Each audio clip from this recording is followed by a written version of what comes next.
So today what we're going to do is try to figure out that which of the following functions given here is the represents the Taylor series about 0 for this Taylor series, or which of the following functions of these functions represents this Taylor series. So the first thing we have to do is think about what a Taylor series is. So the expanded form of a Taylor series of f of x about a center C would be f of c plus f prime of c times x minus c over 1 factorial plus f2 of c of x minus c squared over 2 factorial plus f to the third of c x minus c to the third over 3 factorial, and then you would keep going infinitely. But we have to recognize here is that this Taylor series is about 0, right? So your center C, your C equals 0, and this is technically called a Maclaurin polynomial. So you can effectively rewrite this without the x minus c, right? Because the c is 0, so you would have f of c plus f prime of c times x plus f2 of c times x squared over 2 factorial plus f to the third of c x to the third over 3 factorial, and you would keep going, right? And what we've done here is we've eliminated the c, and we've just now have an x because the c is 0. So now that we know that, we can start to look at our given Taylor series. So what we know is that it starts at 0, right? So we can expand this a little bit by plugging in, starting from 0, to see how that would look.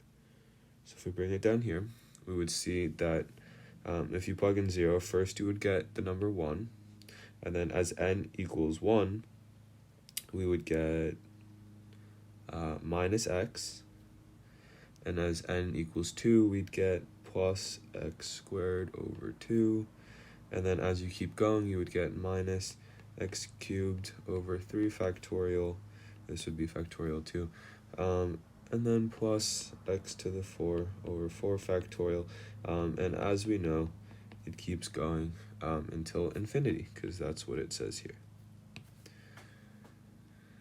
So now when we compare these two things, right, we can compare the expanded form of our polynomial, which is here, and we can also compare, I guess, the standard form, which is what we have here.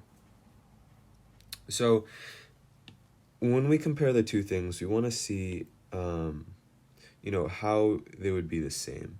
So if we compare, for instance, f of c and 1, right, they're technically the same thing because they both start at n equals 0. And so if we look at that, so if your c is 0, your f of 0, because c equals 0, your f of 0 is equal to 1, right? This is what we see here. And if we look at the second term, your f prime of c times x, right? You have your x here. These are the same. So if you look at your coefficient, your f prime of c is equal to -1. F prime of 0 equals -1. And if you look, same thing here, this part is the same as this. So you compare your coefficients. So your f2 of c, your f double prime of c, which is 0, is equal to +1 because that's your coefficient. And again, if you look at that, the third, you would get -1. Right, and now that you have this, you can kind of start to look at the answers.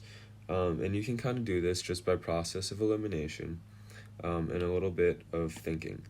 So if we look at sine of x, for instance, right here, sine of x, and we consider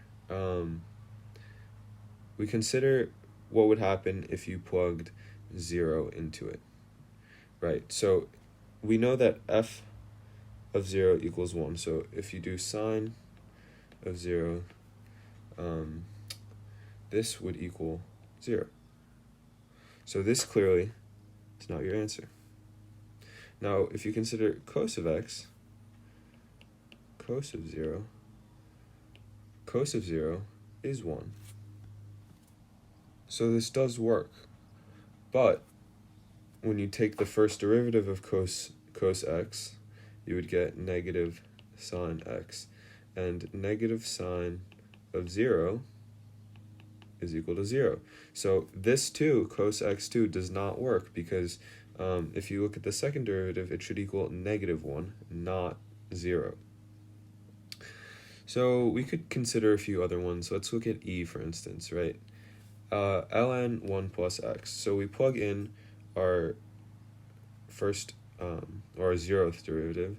So you do ln of 1 plus 0, which would equal ln of 1, which is equal to 0, which does not equal 1.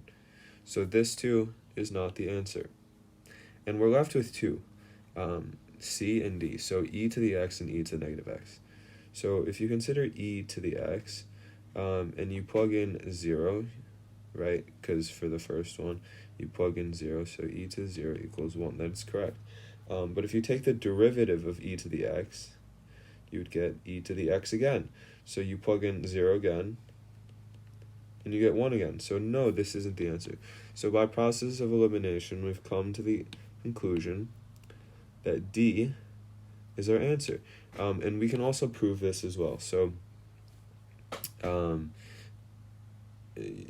the 0th derivative, you have e to the negative x. For the first derivative, you have negative e to negative x. And as you keep going, it'll alternate. And as you plug in these numbers that are given here, right, as we plug in these numbers, as the center is 0, you would get, where x equals 0, you would get 1, negative 1, 1, and it would keep alternating in this pattern forever. So you know that your answer is D, e to the x is your solution.